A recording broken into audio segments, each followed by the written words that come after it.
olwokuba bwe baagala ebiwandiiko endagamuntu passports ogende bweru okugenda wa tebakyafuna amataka gaabwe olwaleero tokyawandiisa ttaka lyo okujjako ng'olina endagamuntu erina okubanga eteekeddwa nayo mu land office nti abantu kakati batandise n'obbajjako ebyabwe kubanga ssemateeka yabalangirira nti si bannayuganda. Pulezidenti n'atuyita twasiibayo olunaku lulamba ne tuvaayo nakiro n'atugamba agenda kubikolako. Kati ate twagenze okulaba bwe yakoze yafulumiza executive order ng'erina executive instructions 12 naye mu ezo zonna instructions nga temuliimu kukyusa kawaayiro namba 10. Ne tugamba kinaakola kitya? Kale maybe ye mufuusa kuba bagamba ne bwe yali alwana yali afuuka kapa. Kati ne tulinda tulabe oba yafuusizza. Twagenze okulaba abantu ab'enjawulo abagendayo nga n'omukulu omwali wano Bakalomba ng'ate era ensonga y'emu tebikyuseemu. Internal Affairs nge bagamba tetulina kyakola kuba bwe tukukebera wano omukulu wa executive order yatugambye mu paragraph eyokuna nti obunansi bwa mirundi 3 yatugambye waliwo obunansi nga obuzaale naye obwo nti tekitegeeza nti obeera ozaaliddwa buzaalibwa mu Uganda oteekeddwa okubanga bajjajjaabo omu ku bajjajjaabo oba bamaama bo oba bataata bo nga yali wano mu Uganda nga 1926 tennakola ki tennatuuka. Kale bwe tukebera bwe tuti obwo si bubwo. Kale kati olina kusaba obunansi obwa registration nga dual citizen. Kati ate dual citizen etteeka lya wano baagaana okubeera dual citizen ku nsi ezirinaanye Uganda. Olina kubanga dual mu nsi endala kati n'ekyo nakyo tebakisobola. Kati ate ekyokubiri era tebalina bunansi bulala bwe bayinza kusuula mu kasero bakole citizenship by naturalization. Kubanga olina okuba ne nini namba ey'ensi endala. Olina okuba ne national ID ey'ensi endala. Okakase nti ogisudde mu kasero Uganda ekuwadde ebyayo. Bano bo baazaalibwa wano, abazadde baazaalibwa wano, naye batandise okugambibwa mbu waliwo awe ennaku z'omwezi sale ssemateeka gwe yateekawo nga 1 February 1926 oyo abakwatiddeyo. Kakati abasajja bannira ne Internal Affairs era buli lwe bakebera bwe bati ne bagamba nti ate president mu instructions 12 ze yawadde yagambye nti muyina okubanga butiribiri mwekwata ku ssemateeka chapter yokusatu 1995 ate akakawaayiro nga kaba kabasudde ebbali. So bwe mulaba bano amateeka g'olwaleero galowooza nti bantu b'e Rwanda agaliwo kyokka ate yo Rwanda egamba si baayo kubanga amateeka gaayo okubeera ow'e Rwanda olina okubanga either gye bakuzaala nga gye bakuzaalidde bano babazaalira wano oba baba bakuzaalidde wano nga bazadde bo babeera Rwanda naye bano bazadde baabwe babeera wano oba ekisemberayo ddala kale ne bwe bakuzaala e Uganda bazadde bo ne babeera nga tebali Rwanda naye ng'olina kaadi ey'empunzi. Bano si mpunzi babazaalira wano bana Uganda. Kaakati kitegeeza e Rwanda si bannalwanda ne wano bagiddwa mu Bunyarwanda kuba Munyarwanda abeera wa wano. Kaakati bafuuse abantu abatalina nsi stateless persons. Ekimenya amateeka ge bayita African Charter on Human and People's Rights. Ebinaagenda eyo tuyina tujja kugendayo mpola mpola naye kaakati tugamba President wa Uganda nti kino ekiwandiiko kyo kyafulumye kyabannansi bokka naye Abanyarwanda tebannafuna kyabwe. Ekyabwe kwe kukyusa akawaayiro namba 10. Ekirungi nti baali bagwa cover ne bafuna national ID ezikyakola kati tebakyaziwaayo era beetegesa abasinga ozikozesa mu kulonda kuno. Nsabira nnyo President wa Uganda okugenda mu mirembe bw'oba tonnakola ku nsonga y'abantu bano kubanga balinga abaalayidde nti kakati nabo baagala kubanga akalulu bakawa muntu asuubiza okubanga agenda kukola ku byaffe byabwe babise ebyakyo abantu bano bagenze kati kunira ne bagenda ne ku internal affairs babagobye kitegeeza ebyakyo executive order tebiriimu naye waliwo bannakampala abakubuzaabuza bagamba mwacholi babayita rotineka babeera bali babuulira kabaka nti sebo bakwagala eri yonna nedda bakuba nakampala president wa Uganda fe tutambula eri mu bisegguusi tuwulira abantu beeri baabano aveeyo mu mulabe bwayambadde mutegeere nti ayavudde ku ttale n'agenda okukozesa executive order ne bagimumma so n'olwekyo bano be Banyarwanda president wa Uganda si bannakampala abali mu suuti abo abali mu suuti bo beeyiiya n'amannya oluusi gabaganjawulo so n'olwekyo president wa Uganda kola ku nsonga ey'akawaayiro kano namba 10 kubanga ensi twagala yeeyongere ebeeremu emirembe mwebale nnyo mwebalire ddala tya namanya gange bampita Bakaromba ewaffe Lwengo Mbirizi Kyereme nendi wano nga njagala ebyatu bino biwandiiko baali babimpa kuva mu primary era passport yange expiringa 2014 ebiseera ebyo nibanzunza nekasente ninkawaayo nnyo mu immigration nintuuka ekiseera niŋŋamba bano kambaveeko enze gwe mulaba wano n'okwesimbawo nesimbawo wano mu Kampala muno naye buli lwengendayo baŋŋamba passport tusobola kugirenewinga konze lwaki gano manya Bakaromba maama wo mugira soni muri Banyarwanda namwe niŋŋamba yesu tuli Banyarwanda naye nga bw'omulaba nze mundaba tolaba envi nazaalibwa mu 7 mugumu ne maama wange agenda mu myaka 86 naye yazaalibwa wano kakati okuyitibwa Bakaromba gubeera omusango kati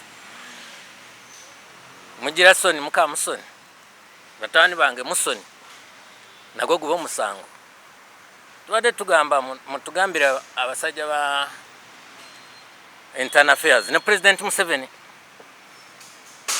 nze ndi chef nafunye omulimu utali college Kenya nibinemo okugendayo kubanga endagamuntu sigirina ne passport naye teri renewed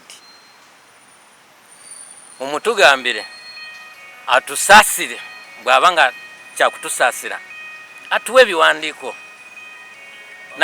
nagenze directly nze kubanga mbadde manyiyo niŋŋamba kati bano sigenda kutawana nabo kangende wa Monday nakonkonya wa Monday naŋŋamba ate kiki nimugamba wagambye kati nti ebintu byateredde lwaki timutuwa ki ebiwandiiko nagamba ebyo byateredde namwe nkola ki nansindika mu citizenship wenatuuseyo wali nibagamba mpapula zo ninzibalaga nibagamba musajja twakugamba ogenda okole naturalization kakati ate wano okimyewo ki niŋŋamba naye mwadde mwaterezeza tukole ki nga mugamba ebintu bino mwabiterezeza nti president yatuterezeza yatuwadde executive order batuwe ebiwandiiko byaffe kati no naade ngenze ne family emu ne maama nga kwali nibagamba mwena gwe tolaba maama wo naawe yafaananira ddala Bakagame nagamba timulina biwandiiko mbadde naatera kulwana awo naye we nakukubiddeho nalebbo naŋŋamba ate gwe guba musango bireke kuba nze ndi mulwanyi era nze ekyo kimanyiddwa abantu ono mbadde ngenda kulwana era mbadde nze n'omugo gwange wano nsangayo omuntu nga bamuyita Mundeyi mbadde ngenda kumukola ki banamawulire mbasaba mutugambire Mundeyi ne president Museveni nti ffe tugenda nakukaddiwa abaana baffe tibayina ibyangombwa ebyacu turabishaka baduhereza ibyacu nk'uko Abagande basaba ki nk'uko Abagande basaba ebyaffe naffe kati twagala ebyaffe kuba n'amataka genyine ndi mukulaba bajja nga bapima ngenda lusi ninsulayo ne Jambia ngambe ndi nja kutema omuntu ndaba bapima Museveni tuyambe otuwe ibyatu nutabiduha nje nanje nakaruru kanjuza abona n'abandi bene banyu bose ndoza cyecho bana mawule banayo mwebale bitambura burungi nti nange kenyini ngo mukulembeze mbadde era ntera n'okusindika abaana abalala mugende mukore ki mufune mpaka we nagambye kanje kimire kubanga munde yakimanyi tuma buli saa tubadde tukayana ningamba kangendeyo arabe face osanga rusa najimpa naye bwe yandabye face ndoza namanya era tugenda kayana nagamba omusajja genda mu citizenship. Lugubrated in simple terms. We had embarked on a struggle that was intended to amend Article 10 on citizenship. We had traversed all the nooks and crannies of the whole country. We were still continuing to move until the president invited us. We had a whole day's session with him, and he promised that he is going to handle the matter, and accordingly we can relax our own processes. We thought handling the matter included, among others, that Article 10 should be amended.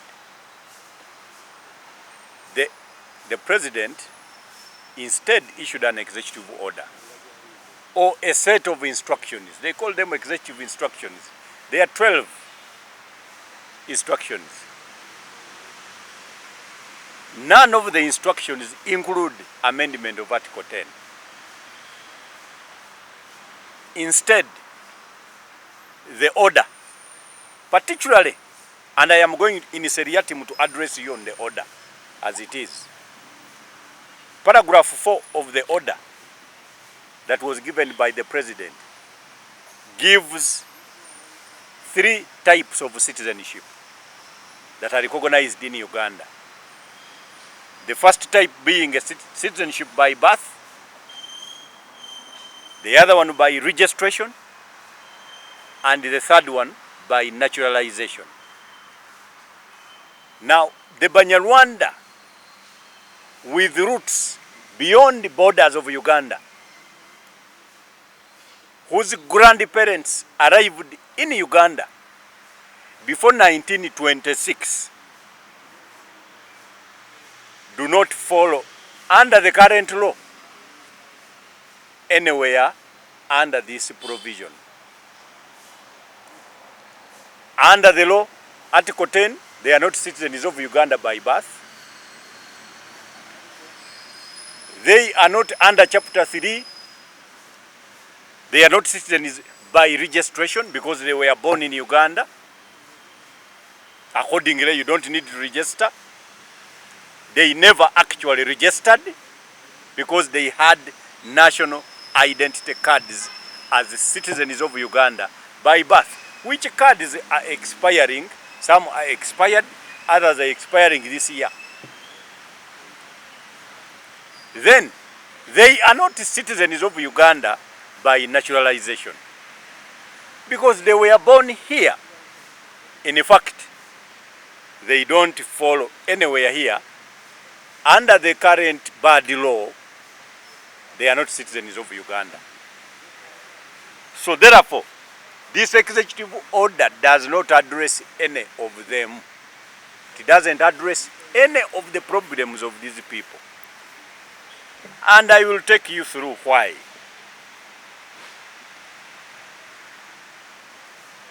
The executive order, the president believes, of course, until we change his idea, he still believes that the law is good.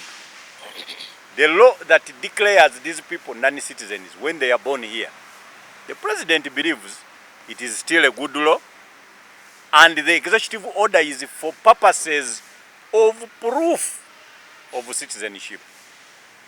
It is only handling evidence.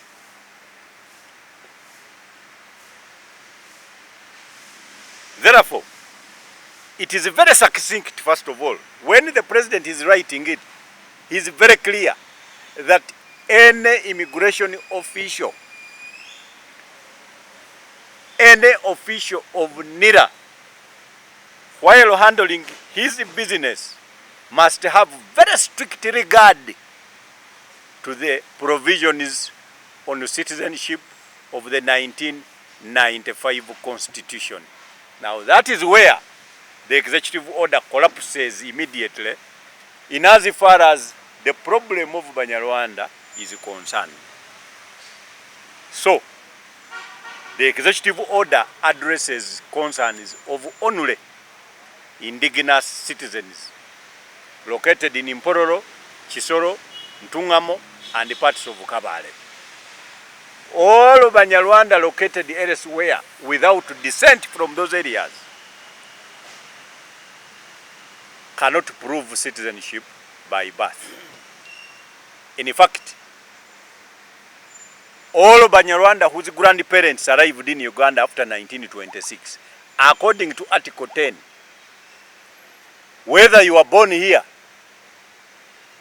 you are not a citizen of Uganda. And this executive order confirms that position, and it is to the extent of that kind of confirmation not useful for the case of Banyarwanda. Accordingly, the Banyarwanda, again, as the chairman has declared, have revitalized, revamped, strengthened, and we are now continuing with the request that the president accedes to the amendment of Article 10 to introduce a provision that persons born in Uganda are called Ugandans. It does not matter which ethnic community you come from. That provision is called jus soli. It is employed elsewhere. It is buttressed in the Constitution of Tanzania, Constitution of Kenya, Constitution of South Africa. It must be buttressed in the Constitution of Uganda, because that was the exact historicity of provisions on citizenship in Uganda, which was unceremoniously vacated by the 1995 Constitution. It was illegal. Ethical jurisprudence from the British Protected Persons Act of 1934, where Uganda is listed in the schedule as one of the countries that for all intents and purposes have everybody born in that country a citizen of that country. So the provision of Article 10 vacated from that arena, thereby declaring the already citizens of Uganda begin to produce non-citizens of Uganda. So that was how erroneous it was. 1995 Constitution, Article 10 must be amended in order to return the citizenship that actually belongs to the Banyarwanda, whose grandparents have roots beyond the borders of Uganda.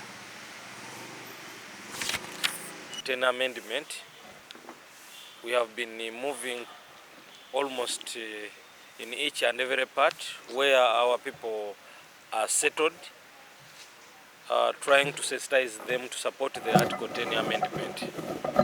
But before, as we are moving with our campaign, the president invited us to State House to have engagements with him to see how he could solve this problem.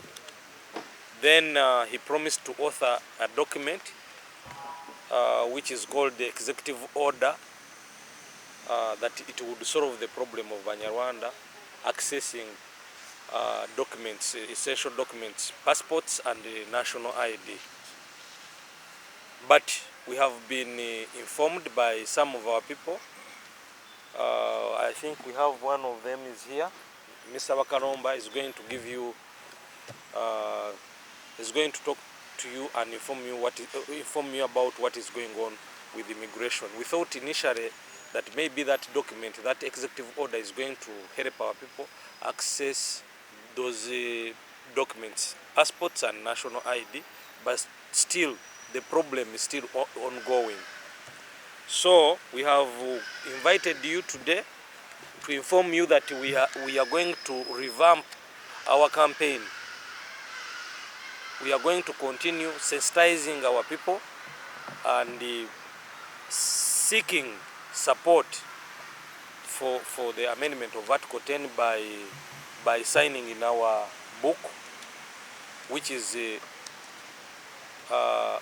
support of the amendment of Article 10. Basebo ne banyabo abazze leero mu bannamawulire tusanyuse nnyo okubalaba abazze mu lukiiko luno. Nga bwe mubadde mumanyi tubadde tutambula nga tutalaaga eggwanga naddala ddala ebitundu eby'abantu baffe we basangibwa Abanyarwanda, community y'Abanyarwanda, okubanga tugezaako okuba mobilizinga okuwagira ensonga y'okukyusa akawaayiro 10.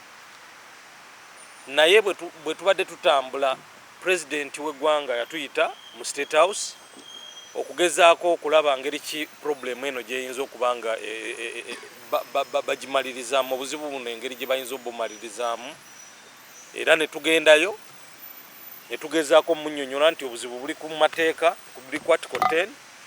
Nagamba Article 10 terina buzibu, ye naga nti agenda kumalawo obuzibu obwo ng'awandiisa ekiwandiiko kye bayita executive order.